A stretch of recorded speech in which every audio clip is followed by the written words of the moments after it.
Literal na choke me, daddy. Choke. Ayan ang tinatawag na choke me, daddy. Sabi ka naman, tama nga lang. It rhymes. Ito guys, hindi na ito bira yung yung kasalanan ni Daddy JP. Ito, literal kasalanan niya na talaga. Literal na kasalanan niya.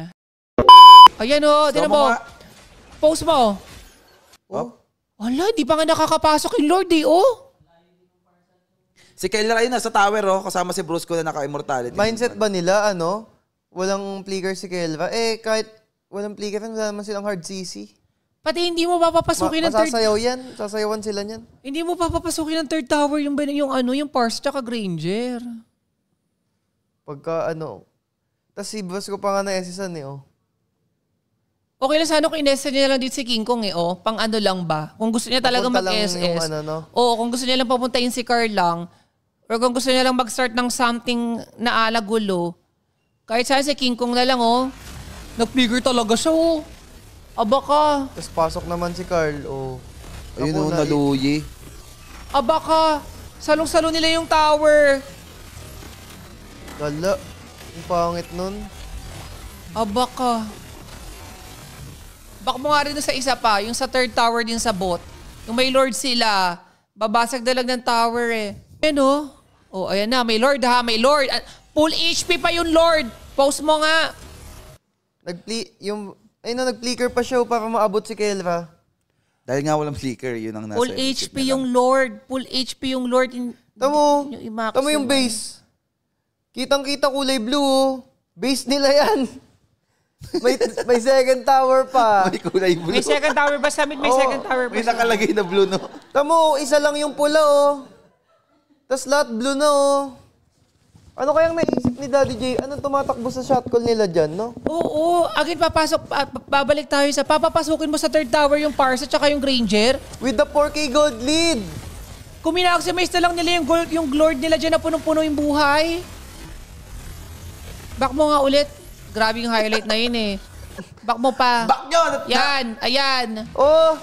Anong naisip ni Daddy dyan? Ayun, ang ganda ng flow nila, Anong pumasok sa isip? Grabe, punong-puno yung HP ng Lord nyo. Ayun, leak. Ayun naman, nakasabot. Nag-concede siya.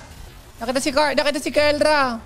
Concede. Nanggigil kay Keldra, Kelva. Everybody stand up. Umaywa mo. Shinderu. Nani? Bogs! Si Carl, sumama. Daddy! Okay lang yan, Daddy.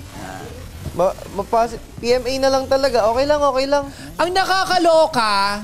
4K gold lead, Sige, given na okay ito, nagkamali na execution. Bakit inulit pa na? Bakit inulit pa? Yung ito, parang kumbaga dito ka maano, baka na ano lang. Dito sa bot yung isa sa top. Baka dito talagang may plano sila, pero nagkamali ng pindot. Pero yung sa top... Paano yung papatayin si Kelva? Hindi nila mapapatay yun. Kahit sabihin mong walang flicker yan Sasayawan lang kayo niyan Tapos doon, same din, no? Conceal flicker.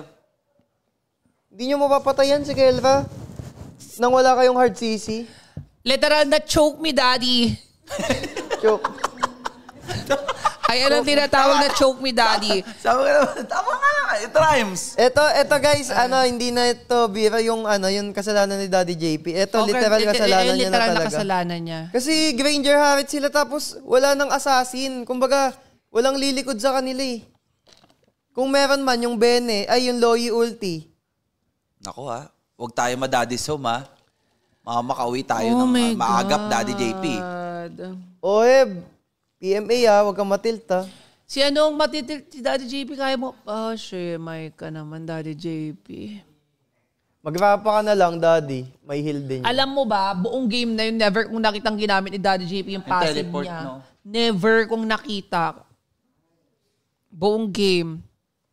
Sakit sa ulo nun 4K gold lead, Granger Harrit. Granger kayo? Kaya, Parsa kayo. Alam mo, kaya nilang ipanalo yung game 2. Kaya nilang ipanalo yung game 3. Sobra.